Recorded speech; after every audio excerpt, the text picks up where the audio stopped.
Thank you, everybody, for coming to the Aaron Torres Podcast YouTube page. I do have one quick favor before we get to the video that you came here for, and that is very simply this. You see that little red subscribe button below this video? Go ahead, smash that subscribe button. It really does help me. It really does help this channel grow and my audience grow. So go ahead and hit that red subscribe button. And now, here is the video that you came here for. But I do want to talk about my Ohio State Buckeyes. And I'm calling them my Ohio State Buckeyes because, first of all, we're brothers in arms.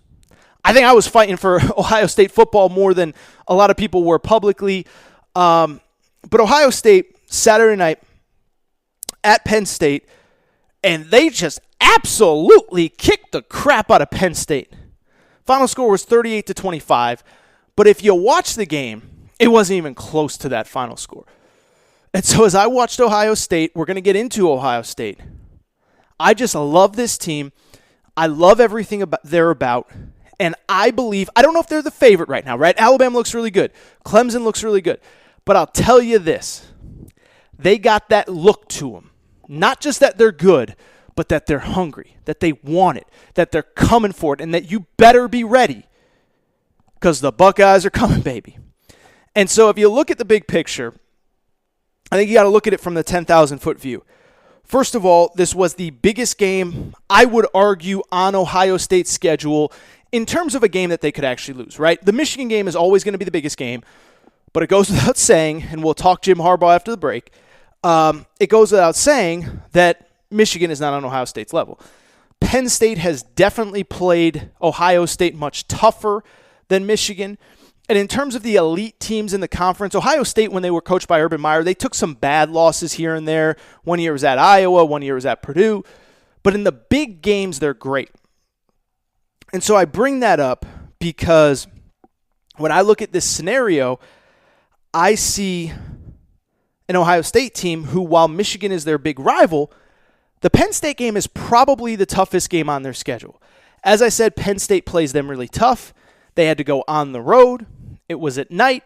And while I get it's obviously not a very similar road situation because, of course, there's no fans in the stands other than close friends and family, I would also say that it was in theory, like if Ohio State was ever going to get tripped up on the schedule, like this kind of feels like the game.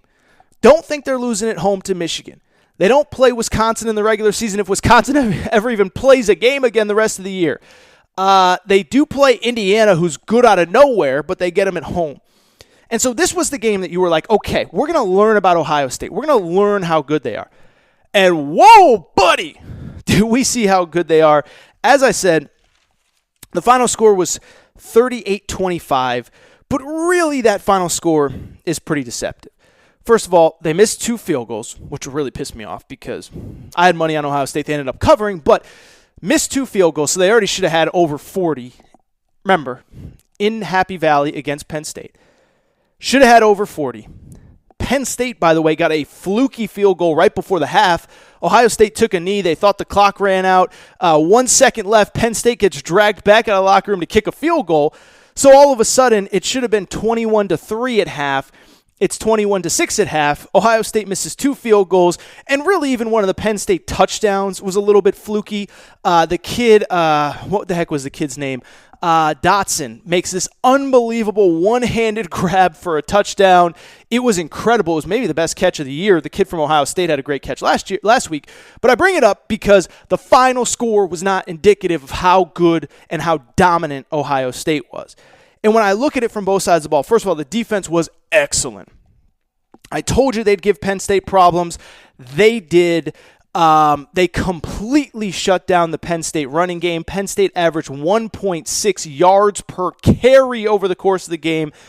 And actually, to the credit of Sean Clifford, I thought he did as well as he could, all things considered, considering that Ohio State's defensive line largely dominated Penn State's offensive line.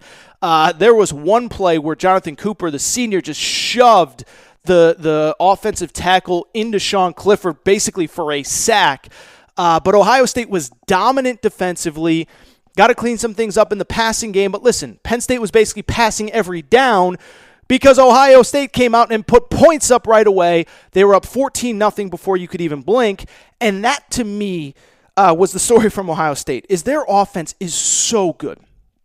So first of all, incredible balance in the run game. They lose J.K. Dobbins, who I was watching a little bit with the Ravens on Sunday afternoon. But J.K. Dobbins is gone. Master Teague is a monster, over 100 yards rushing. The kid Trey Sermon, who transferred from Oklahoma State, was excellent. And we got to talk Justin Fields, man. Justin Fields, as great as Trevor Lawrence is, Justin Fields is just a different cat, dude. And I'm not saying he's better than Trevor Lawrence or he's worse or let's fight over it. What I'm saying is Justin Fields is just incredible. Like, let's just appreciate the 5, 6, 7 games we get left of Justin Fields at the college level. He finishes 28 of 34, 318 yards, 4 TDs passing. This kid is accurate. He's poised. He's under control. He throws an incredible deep ball. And I'll tell you this, man. I don't know who's going to win the Heisman, but if anyone can get it in half a year, it's this guy because he has been incredible through 2 games. He's completing, if I'm not mistaken, I want to double check this. I want to make sure I'm right. I'm fact checking in real time. These are accurate stats. Through 2 games, he's completing 87% of his passes, 11 yards of completion, 6 touchdowns, 0 interceptions. And I think he's like if I had to vote based on what I saw for the Heisman, Justin Fields would win the Heisman based off these 2 games. Now, he's got a lot of games left. Trevor Lawrence will be back. Mac Jones has been awesome. But Justin Fields is just cut from a different cloth, dude. And so when I look at Ohio State, yes, there are things to clean up. But when I look at them, I think they're probably the most complete team, balanced team on both sides of the ball. But more than that is this. And that's that I think they have a hunger, and I think they got a pit in their stomach that nobody else in college football has right now. And that's not disrespect to Clemson or Notre Dame or Alabama or anybody in the Pac-12. I think they got a fire in their stomach at Ohio State that nobody else has. Because when I watch them, this is what I see. I see a team that's still pissed off from losing last year's playoff game to Clemson in Phoenix. We talked about a few weeks ago all the crazy stuff that happened in that game. Ohio State believes they should have won, believes the refs were out to get them. But there's a reason that Ohio State fought for this season.